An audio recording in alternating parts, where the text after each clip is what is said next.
여러분, 교회에서 부르는 노래 다 그냥 찬송가라고 생각하시죠?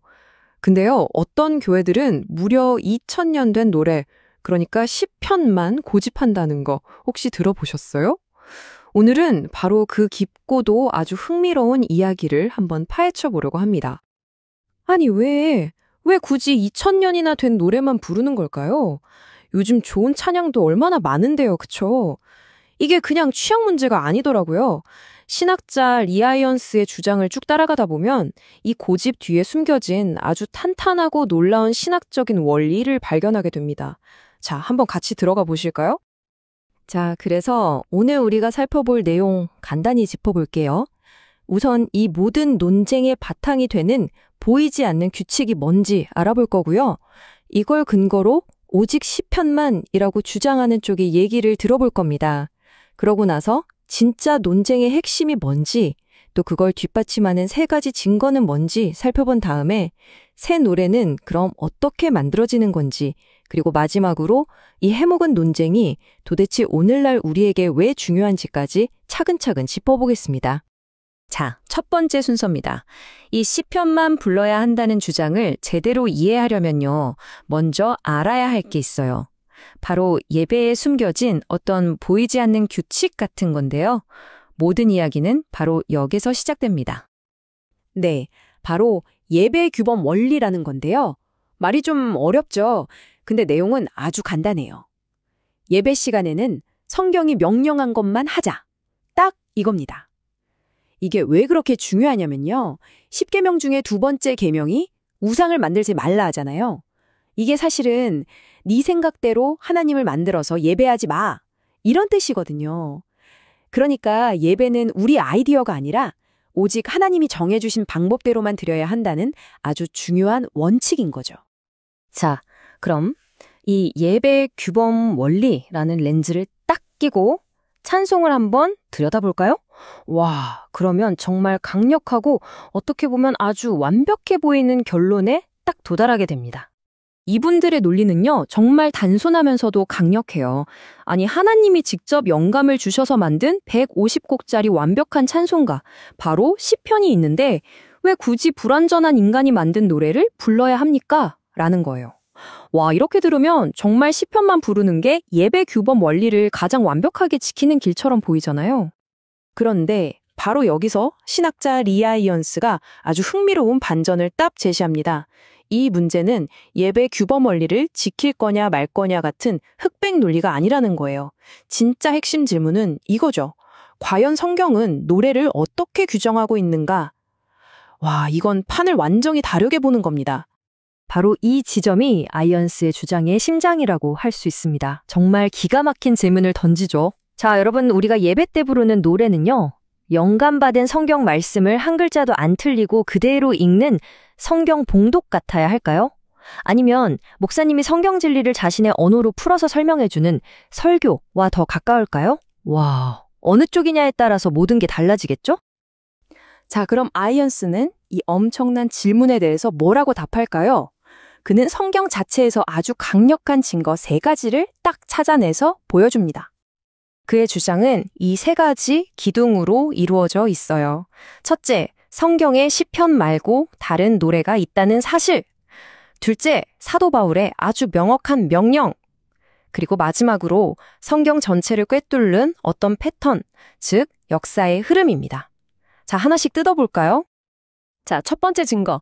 아이언스는 아주 간단한 사실부터 짚고 넘어갑니다. 여러분, 성경에 있는 노래가 시편 150개뿐이라고 생각하세요?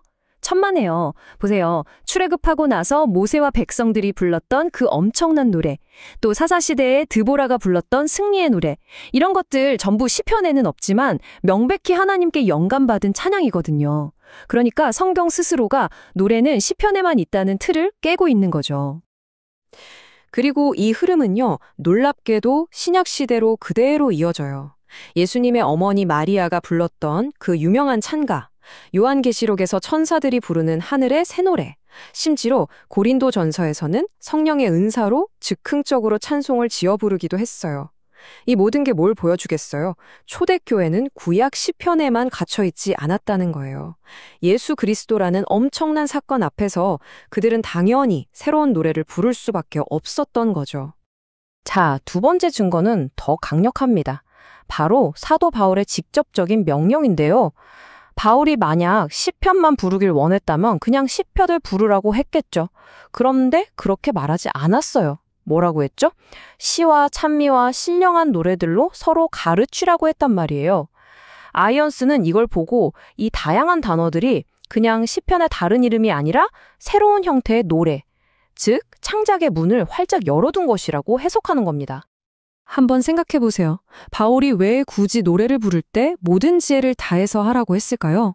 이미 만들어진 150개 중에서 그냥 하나 고르는 일에 모든 지혜가 필요할까요? 그건 좀 이상하잖아요. 아이언스는 바로 이 지혜가 성경의 깊은 진리를 담아서 새로운 가사를 신중하게 창작하는 행위를 말하는 거라고 주장합니다. 단순히 선택하는 지혜가 아니라 창조하는 지혜라는 거죠. 정말 그럴듯하지 않나요? 그리고 마지막 세 번째 증거, 이건 정말 스케일이 큽니다. 성경 전체를 관통하는 거대한 패턴인데요. 잘 들어보세요. 하나님이 자기 백성을 위해 엄청난 구원 역사를 행하실 때마다 백성들은 항상 새 노래로 화답했어요. 출애굽이라는 대사건이 있었을 때 새 노래가 터져 나왔죠. 광야에서 목말라 죽을 뻔하다가 물을 얻었을 때도 새 노래를 불렀습니다. 자, 그렇다면 인류 역사상 가장 위대하고 가장 결정적인 구원 사건, 바로 예수 그리스도의 십자가와 부활 이후에는 어떻게 됐을까요? 당연히 역사상 가장 위대한 새 노래가 터져 나와야 하는 거 아닐까요? 자, 이렇게 세 가지 탄탄한 증거를 딱 제시한 다음에 아이언스는 그냥 시편만 부르면 안 돼요 하고 끝내지 않아요. 여기서 한 걸음 더 나아가죠. 그렇다면 신약 시대를 살아가는 우리의 예배 음악은 어떤 모습이어야 하는가에 대한 아주 멋진 그림을 그려줍니다. 바로 이 말이 핵심인데요. 구약의 시편, 물론 너무나 위대하죠. 하지만 이건 뭐랄까, 곧 개봉할 엄청난 영화의 예고편 같은 거예요. 메시아가 오실 것이다 하는 기대를 담고 있죠. 하지만 우리는요? 우리는 이미 그 영화의 본편을 봤잖아요. 주인공이신 예수 그리스도가 오셨고 모든 걸 이루셨어요. 그렇다면 우리의 찬양은 이제 예고편에 머물러선 안 된다는 겁니다. 그 모든 약속이 예수님 안에서 어떻게 완성되었는지를 노래하는 이 본편의 언어가 반드시 필요하다는 거죠. 그래서 아이언스는 두 가지 극단적인 길을 모두 경계해야 한다고 말해요.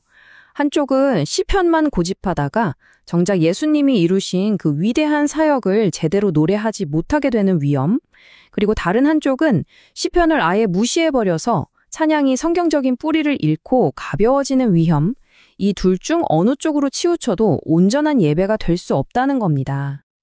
그럼 어떻게 해야 할까요? 위대한 찬송가 작사 아이작 와츠가 아주 좋은 예를 보여줬어요. 그는 구약의 시편 72편을 읽었어요. 거기엔 위대한 왕에 대한 노래가 나오거든요. 그걸 읽고 나서 그는 예수 다스리시리라는 불후의 명곡을 썼습니다. 이게 뭘까요? 시편을 버린 건가요? 아니죠. 오히려 시편의 그 예언이 바로 예수 그리스도를 통해 완성되었다는 것을 노래로 풀어낸 거예요. 그러니까 새로운 찬송가는 시편을 먹고 자라는 나무와 같은 셈이죠. 자, 이제 슬슬 마무리를 해볼까 합니다. 어쩌면 이 얘기를 들으시면서 아니, 시편을 부르든 찬송가를 부르든 그게 그렇게 중요한가 싶으셨을지도 모르겠어요. 하지만요, 이 오래된 논쟁이 사실은 오늘을 살아가는 우리 신앙에 아주 본질적인 질문을 던지고 있습니다. 아이언스의 결론은 시편을 버리자는 게 절대 아닙니다. 오히려 그 반대예요. 시편은 우리가 하나님을 어떻게 찬양해야 하는지 그 언어를 배우는 최고의 교과서이자 새로운 찬송가를 만드는 가장 위대한 모델이라는 거죠. 시편을 깊이 공부해서 그 정신을 이어받아 예수 그리스도의 그 놀라운 신비로 가득 찬 새 노래를 만들자는 겁니다. 결국 옛것에 뿌리내린 새것, 새것으로 완성되는 옛것, 이 둘 사이의 균형을 잡는 지혜가 필요한 거죠. 그러니까요, 이건 단순히 옛날 노래가 좋냐, 최신 CCM이 좋냐 하는 그런 차원의 얘기가 아니었던 거예요. 이 논쟁의 맨 밑바닥에는 사실 우리 모두가 삶에서 매일 부딪히는 아주 중요한 질문이 담겨 있습니다. 과연 우리는 어떻게 과거로부터 물려받은 그 위대한 전통과 유산을 소중히 여기면서도 동시에 지금 우리가 발딛고 서 있는 이 현실을 외면하지 않고 충실하게 살아낼 수 있을까? 어쩌면 교회 음악에 대한 이 흥미로운 논쟁은 우리 삶 전체를 향해서 바로 이 묵직한 질문을 던지고 있는 건지도 모르겠습니다.